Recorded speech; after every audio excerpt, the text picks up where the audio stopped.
श्री कृष्ण की अंतिम सांस की अंतिम पीड़ा वहीं से शुरू हुई जब वृंदावन की रास भूमि में राधा रानी ने गोलोक को प्रस्थान किया। उसी क्षण से श्री कृष्ण के जीवन की ढलती संध्या आरंभ हो गई। उनके जीवन की सबसे गहरी पीड़ा राधा का विरह थी, पर यह उनकी एकमात्र पीड़ा नहीं थी। एक और श्राप था जिसने उनके जीवन का अंतिम अध्याय लिख दिया। महाभारत का युद्ध समाप्त हो चुका था। कुरुक्षेत्र की भूमि पर केवल राख और रक्त शेष रह गया था। गांधारी अपने 100 पुत्रों की मृत्यु के पश्चात उनके जले हुए शवों के बीच पहुंची। उसका दुख और क्रोध अवर्णनीय था। उसे स्मरण था कि श्री कृष्ण इस महाविनाश को रोक सकते थे, एक मुस्कान में इस युद्ध को टाल सकते थे, परंतु उन्होंने धर्म की स्थापना के लिए अधर्म का अंत होने दिया, चाहे वह मूल्य किसी मां के 100 पुत्र ही क्यों न हो। पीड़ा से भरी गांधारी ने श्री कृष्ण को देखा, आंखों में आंसू और वाणी में आग लिए बोली, हे वासुदेव, आप सब कुछ जानने वाले थे, फिर भी आपने मेरे 100 पुत्र मरने दिए। आप युद्ध रोक सकते थे, पर आप केवल तमाशा देखते रहे। आज मेरी ममता का श्राप आपको भी छुएगा। जैसे मेरा वंश समाप्त हुआ, वैसे ही आपका यदुवंश भी नष्ट होगा और आप अपनी मृत्यु अकेले अपनों से बिछुड़कर एक तीर की पीड़ा में अनुभव करेंगे। श्री कृष्ण ने गांधारी का श्राप शांत मन से स्वीकार किया, क्योंकि वह जानते थे यह भी उसी लीला का भाग है। जिस न्याय को वह लेकर आए थे, उसी न्याय की अग्नि अब उनके अपने कुल को भस्म करेगी। गांधारी का श्राप, राधा का वियोग और यदुवंश का अंत, यही वह अंतिम चरण था जिसने श्री कृष्ण के मानवीय रूप को सबसे गहरे दुख से भर दिया। त्रेता युग का वचन। त्रेता युग में श्री राम रावण वध कर अयोध्या लौटे। राम राज्य की स्थापना के बाद एक संध्या को अयोध्या के समीप एक तपस्वी राक्षस आया। नाम था जरासुर। वह युद्ध नहीं चाहता था, केवल एक प्रश्न का उत्तर चाहता था।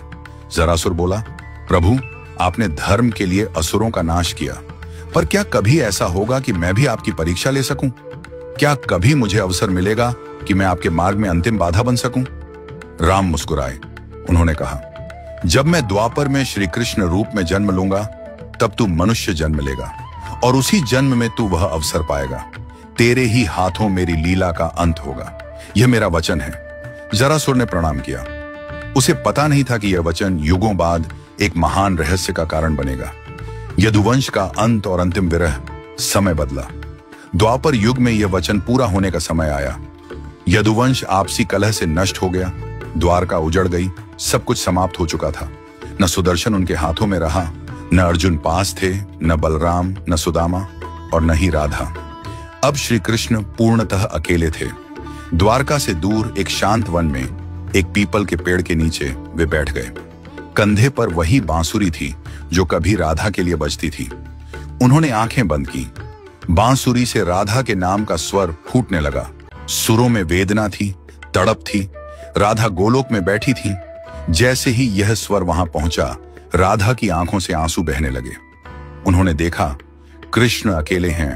प्रेम का वह ब्रह्म स्वरूप जो संसार को मोह से मुक्त करता है, आज स्वयं विरह में डूबा है। राधा ने हाथ बढ़ाया, पर छू नहीं पाई। गोलोक की रानी भी इस क्षण असहाय हो गई। राधा बोली, प्रभु, अब बस कीजिए, मुझे लौट आने दीजिए। मैं आपकी बांसुरी की धुन बनकर बहूंगी। पर यह अकेलापन सहा नहीं जाता। पर श्री कृष्ण मौन थे। सुर थमते गए। शाम उतर आई। पीपल का पेड़ जो वर्षों से साक्षी था, आज कृष्ण की अंतिम सांस का गवाह बनने जा रहा था। कृष्ण का मन जीवन भर का बोझ याद कर रहा था।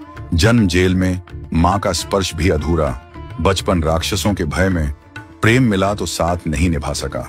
हर अपना युद्ध में खो दिया। धर्म बचाया, पर अपना ही कुल नहीं बचा पाया। सारा जीवन दूसरों को सुख दिया, पर अपने हिस्से में केवल विरह और अकेलापन आया। उन्होंने बांसुरी उठाई, आखिरी बार होंठों से लगाई, फिर धीरे धीरे उसे तोड़ दिया, जैसे राधा की स्मृति भी उस बांसुरी के साथ पीपल की जड़ों में समा गई हो। दूर जंगल में शिकारी जर, वही जरासुर का पुनर्जन्म, शिकार ढूंढ रहा था। उसने पीले वस्त्रों की चमक देखी। उसे लगा झाड़ियों में कोई हिरण छिपा है। बिना सोचे बाण चला दिया। वह बाण श्री कृष्ण के पैर में लगा। शिकारी भय से कांप उठा। प्रभु, मुझसे बड़ा अपराध हो गया। श्री कृष्ण ने शांत स्वर में कहा, उठो जर, तुमने अपना कर्म किया। ये मेरा समय था, तुम केवल निमित्त बने हो।